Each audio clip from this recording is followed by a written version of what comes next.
다 같이 사도신경으로 신앙 고백하심으로 고난주간 첫째 날 새벽 기도회를 시작하겠습니다.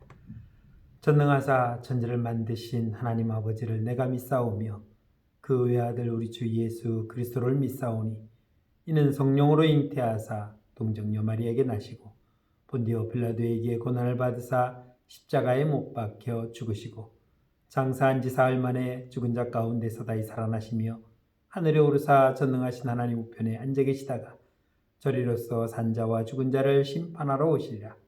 성령을 믿사오며 거룩한 공예와 성도가 서로 교통하는 것과 죄를 사하여 주시는 것과 몸이 되이 사는 것과 영원히 사는 것을 믿사옵나이다. 아멘. 다 같이 찬송가 144장으로 찬양하겠습니다.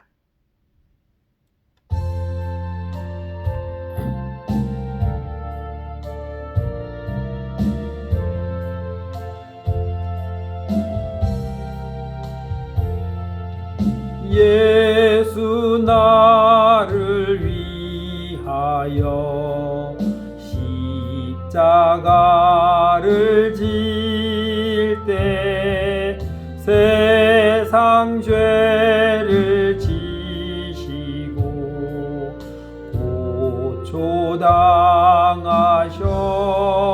고초당하셨네. 예수님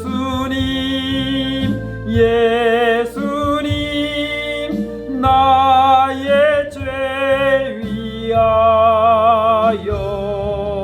보배 피를 흘리니 죄인 받으소서.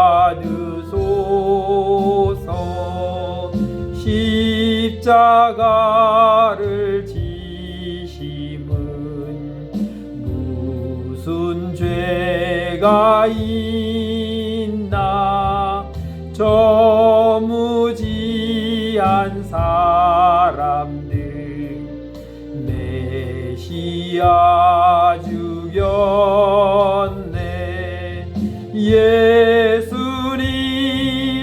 예수님 나의 죄 위하여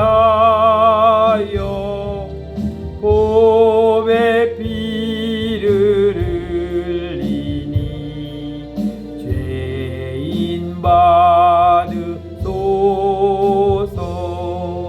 피와 같이 붉은 죄 없는 이가 없네. 십자가의 공로로 눈과 같이 되네. 예수님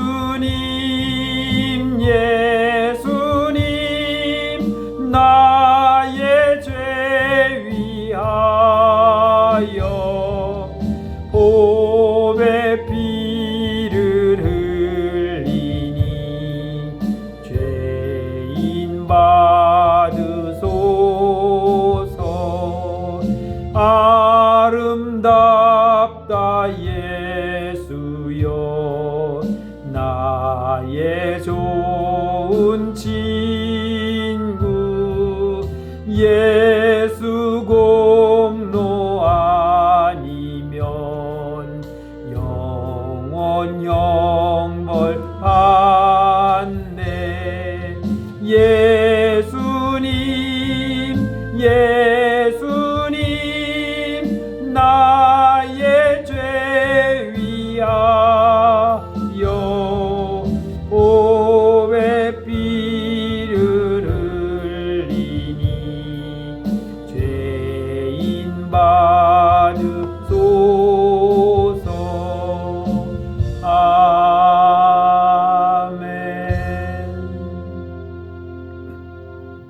하나님 말씀은 신약성경 누가복음 23장 33절로 34절 말씀입니다. 신약성경 누가복음 23장 33절부터 34절 말씀 제가 봉독하겠습니다. 해골이라 하는 곳에 이르러 거기서 예수를 십자가에 못 박고 두 행악자도 그렇게 하니 하나는 우편에 하나는 좌편에 있더라. 이에 예수께서 이르시되 아버지 저들을 사하여 주옵소서 자기들이 하는 것을 알지 못함이니이다 하시더라. 그들이 그의 옷을 나눠 제비 뽑을세. 아멘. 오늘은 예수님께서 예루살렘에 입성하신 후에 한 주간 동안 고난을 당하시는데 그 첫째 날 월요일에 하신 일이 무엇인가를 함께 나누고자 합니다. 또한 예수님은 십자가에 못 박혀 죽으실 때에 우리에게 마지막 남기신 7마디가 있으신데 그 7말씀이 바로 우리는 가상 7원이다 라고 말하면서 오늘 그 첫 번째로 저들을 사하여 주옵소서라고 기도하신 주님의 기도를 함께 묵상하고자 합니다. 사람이 죽을 때 남기는 말을 유언이라고 말합니다. 이 유언은 많은 자손들에게 있어서는 꼭 들어야 할 그런 말이다라고 생각되어질 것입니다. 그런데 오늘 예수님께서는 십자가에서 죽기 직전에 7말씀을 하셨는데 바로 그 말씀이 우리에게는 유언에 해당되는 말씀입니다. 오늘은 예수님께서 하신 그 유언의 말씀을 우리가 기억하면서 우리는 그 말씀을 듣고 어떻게 해야 될 것인가를 함께 고민하며 생각하며 그리고 실천하고자 하는 것입니다. 오늘은 그 첫 번째 말씀입니다.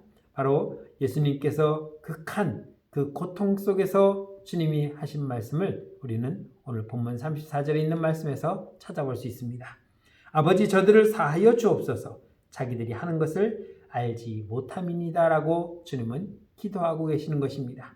그런데 이 기도가 누구를 위한 기도였는가를 살펴본다면 바로 자신을 죽이는 그 로마 군인들 그리고 종교 지도자들 그리고 자신을 십자가에 못 박으라고 외쳤던 수많은 예루살렘 사람들을 통해서 그들을 위해서 주님은 용서해 달라고 기도하고 있는 것입니다. 왜 그들을 위해서 기도합니까? 예수님은 오늘 기도에서 말씀하셨던 것처럼 저들은 자신들이 하는 일이 무슨 일인지 알지 못한다라고 말씀하고 있는 것입니다. 사람이 어떤 행동을 할 때는 그 행동을 위해서 생각하고 또 그 행동을 하게 됩니다. 그런데 오늘 주님은 저들이 자신들이 하는 행동이 무슨 의미인지 무슨 뜻을 가지고 있는지 알지 못하기 때문에 오늘 예수님 자신을 십자가에 못 박고 있다라고 말씀하고 있는 것입니다. 저들이 무엇을 모릅니까? 바로 이 땅의 모든 죄인을 구원하려고 오신 예수 그리스도라고 하는 메시아를 알아보지 못하는 그러한 무지함이 저들의 죄라고 말할 수 있을 것입니다.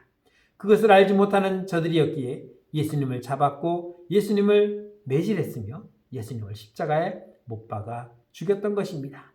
또 많은 백성들은 이러한 사실을 알지 못했기 때문에 예수님을 죽이라고 외쳤던 것입니다.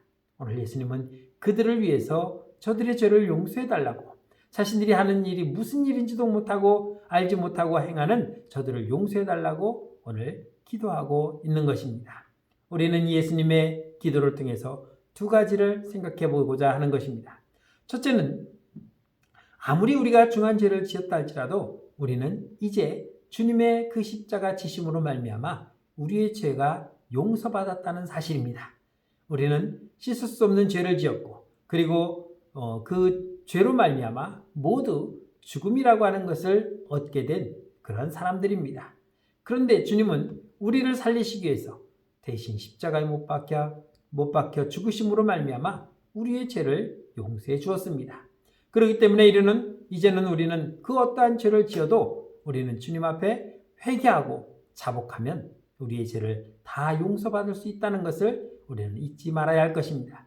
요한일서 1장 9절에서는 우리가 이렇게 기억하고 있습니다. 만일 우리가 우리의 죄를 자복하면 하나님은 우리의 죄를 용서해 주신다고 말씀하고 있습니다. 그렇기 때문에 우리는 우리의 죄를 날마다 주님 앞에 자복하고 용서를 받아야 하는 것입니다. 그럴 때 우리는 주님이 주시는 참된 자유와 기쁨을 누리며 살아갈 수가 있는 것입니다. 이제 예수 그리스도의 십자가를 믿는 많은 구원받은 백성들에게는 더 이상 죄의 사슬에 묶여 있는 것이 아니라 그 사슬에서 풀려 정말 우리가 참 자유를 누릴 수 있는 새 생명을 얻은 하나님의 자녀라는 사실을 잊지 않기를 바라는 것입니다. 두 번째는 용서받은 내가 이제는 주님처럼 용서를 실천하며 살아갈 수 있는 그런 성도의 삶이 되어야 한다는 것입니다. 주님께서 용서받지 못할 우리를 용서하셨습니다. 그렇다면 우리도 이제 우리의 이웃들에게 이러한 주님의 용서를 실천함으로 말미암아 그들에게 사랑을 나누는 성도의 삶을 살아가야 하는 것입니다. 예수님은 우리에게 1만 달란트의 비유를 들어서 우리가 어떻게 용서해야 되는가를 말씀하고 있습니다. 우리는 한없는 끝없는 죄에서 용서를 받았습니다. 그렇기 때문에 우리가 살아가면서 이웃들과 있어서 용서하지 못할 일은 더 이상 없을 것입니다. 베드로는 예수님에게 묻습니다. 주여, 만일 이웃이 나에게 잘못하면 내가 몇 번 용서해 줄 수 있습니까? 라고 묻습니다. 7번이면 되겠습니까? 라고 했더니 예수님께서는 말씀하시기를 70번씩 7번이라도 용서해 주라고 말씀하고 있습니다. 이 말씀은 무한히 끝없이 용서하라는 주님의 명령인 것입니다. 우리는 이 주님의 명령을 듣고 그 명령을 따라 실천하며 살아가는 저와 여러분들의 삶이 되어야 할 것입니다. 주님 앞에 고백하지 않은 죄가 있다면 우리는 이 시간 다 고백하여서 참으로 주님이 주시는 참된 기쁨과 평안을 누리는 삶이 될 수 있어야 할 것입니다. 그리고 그 기쁨을 모든 사람들에게 나눌 수 있는 여러분들의 삶이 되기를 주의 이름으로 축원합니다. 기도하겠습니다. 참 좋으신 하나님, 은혜를 감사합니다. 영원히 죽을 수밖에 없는 우리에게 새 생명을 주시며 그 죄에서 사하여 주신 주님의 그 크신 은혜가 너무나도 크고 놀라워 이제 갚을 수 없는 그 은혜를 우리가 갚으며 살아가길 원합니다. 주께서 우리에게 용서를 가르쳐 주시고 용서해 주신 것처럼 우리도 이웃의 죄를 용서하며 살아갈 수 있는 성도가 되게 하여 주옵소서. 예수님의 이름으로 감사하며 기도드렸습니다. 아멘. 하늘에 계신 우리 아버지여, 이름이 거룩히 여김을 받으시오며 나라의 마옵시며 뜻이 하늘에서 이루어진 것 같이 땅에서도 이루어지이다. 오늘날 우리에게 일용할 양식을 주옵시고 우리가 우리에게 죄진 자를 사하여 준 것 같이 우리의 죄를 사하여 주옵시고 우리를 시험에 들게 하지 마옵시고 다만 악에서 구하옵소서. 때의 나라와 권세와 영광이 아버지께 영원히 있사옵나이다. 아멘. 주님이 우리를 용서하셨던 것처럼 오늘 우리도 용서하는 삶을 살아갈 수 있도록 위에서 우리의 죄를 자복하고 이웃을 위해 함께 기도하는 시간이 되시기를 바랍니다.